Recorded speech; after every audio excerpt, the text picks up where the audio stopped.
అఘోరిని arrest చేశారు కేదార్నాథ్‌లో అని చెప్తున్నారు. ఎందుకంటే అఘోరి, శ్రీవర్షన్ ఇద్దరు కలిసి ఒక వీడియో రిలీజ్ చేశారు. అది మేము కేదార్నాథ్ వెళ్ళిపోతున్నాం. అక్కడే సెటిల్ అవుతాము. మేము ఇంకా తెలుగు రాష్ట్రాలకు రాము. మా జోలికి ఎవరు రాకండి.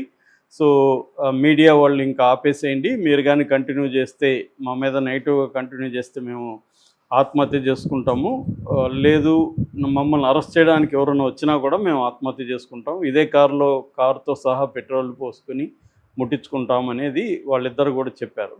అట్లాగే వాళ్ళిద్దరూ చాలా బాధపడుతున్నట్టు కూడా అర్థమవుతుంది. ఎందుకంటే బాగా నెగెటివ్ అయింది. ఈ మధ్య కాలంలో మామూలుగా అయితే అఘోరి పబ్లిసిటీకి అంటే నెగెటివ్ పబ్లిసిటీ అయినా, పాజిటివ్ పబ్లిసిటీ అయినా అఘోరి పెద్ద ఫరక్ ఏమి ఉండేది కాదు అఘోరికి. కానీ ఇప్పుడేమైందంటే ఈ ఈ అమ్మాయిని పెళ్లి చేసుకున్న దగ్గర నుంచి అఘోరికి కష్టాలు స్టార్ట్ అయినట్టుంది. మీడియా ఒక్కసారిగా యాంటీగా మారిపోయింది. సో, ముందు భార్య రంగంలోకి రావడం, రాధిక అనే ఆమె మీడియాతో మాట్లాడడం, తర్వాత మహిళా కమిషన్ నేరెళ్ళ శారద గారిని కలవడం. సో, అదొక ఇష్యూ అయింది. రెండవ ఇష్యూ, అఘోరికి నగ్న పూజలు చేస్తానని చెప్పి అఘోరి కొంతమంది దగ్గర డబ్బులు తీసుకుందని చెప్పి అందులో ఒక ప్రొడ్యూసరు 9,80,000 రూపీస్ డబ్బులు ఇచ్చాను అని చెప్పి ఆమె బ్యాంక్ రిసీట్స్ అవన్నీ కూడా పెట్టింది. ఆ పూజ కానీ ఏమి చేయలేదు అని చెప్పి ఆమె కంప్లైంట్ ఇచ్చింది ముకిర్ల పోలీస్ స్టేషన్లో. అట్లాగే ట్రాన్స్జెండర్స్ కూడా పోలీస్ స్టేషన్లో కంప్లైంట్ ఇచ్చారు. ఈ 2 ఎఫ్ఐఆర్లు రిజిస్టర్ చేసుకున్నారు పోలీసులు. మేము విచారిస్తున్నామని చెప్పారు. వాళ్ళిద్దరూ అరెస్ట్ చేసే అవకాశం ఉంది. అలాగే మహిళా కమిషన్ చైర్పర్సన్ శారద గారు కూడా పోలీసులను ఆదేశించినట్టుగా తెలుస్తుంది. ఈ విషయం సీరియస్గా తీసుకోమని. ఎందుకంటే ఇప్పుడు అఘోరి మగ ఆడ అనేది ఒక ప్రాబ్లం అయితే పెళ్లి చేసుకోవడం కరెక్టా కాదనేది ఇంకొక చర్చ నడుస్తుంది. ఇది కాకుండా అమ్మాయిలను మోసం చేస్తున్నారు అనేది ప్రధానంగా ఆరోపణ.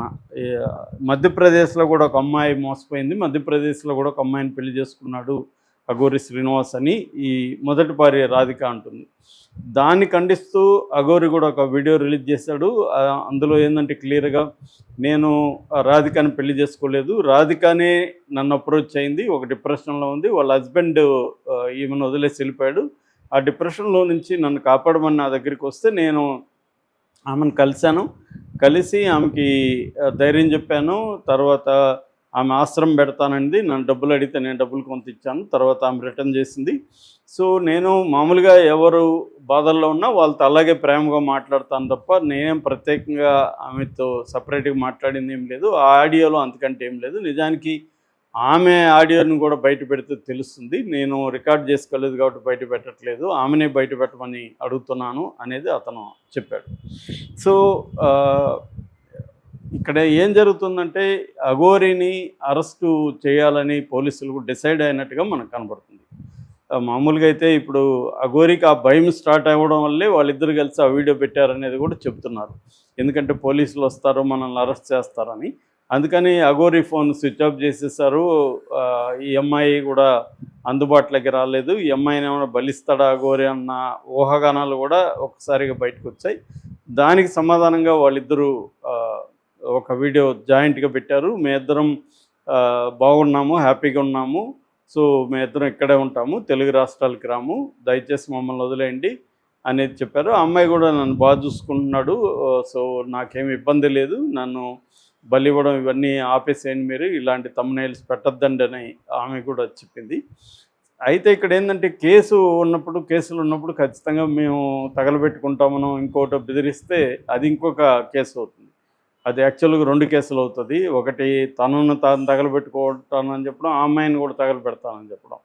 సో ఖచ్చితంగా అఘోరి మీద ఇంకొక కేసు కూడా పెట్టే అవకాశం ఉంది. ఆల్రెడీ అఘోరి మీద గతంలో కూడా కేసులు ఉన్నాయి. ఎందుకంటే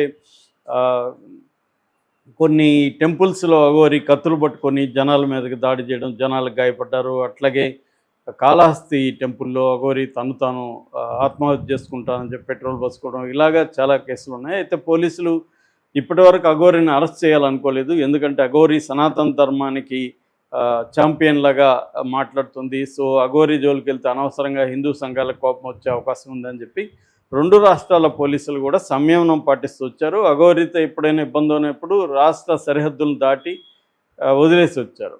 కానీ అఘోరి ఏంటంటే ఇదంతా తన పట్ల పోలీసులకు ఉండే ఈ వీక్నెస్, ఈ భయాన్ని అర్థం చేసుకుంది. అలాగే మీడియాలో ఉండే మైలేజ్ని అర్థం చేసుకొని ఏదో ఒక వివాదాలు క్రియేట్ చేయడం మొదలుపెట్టింది.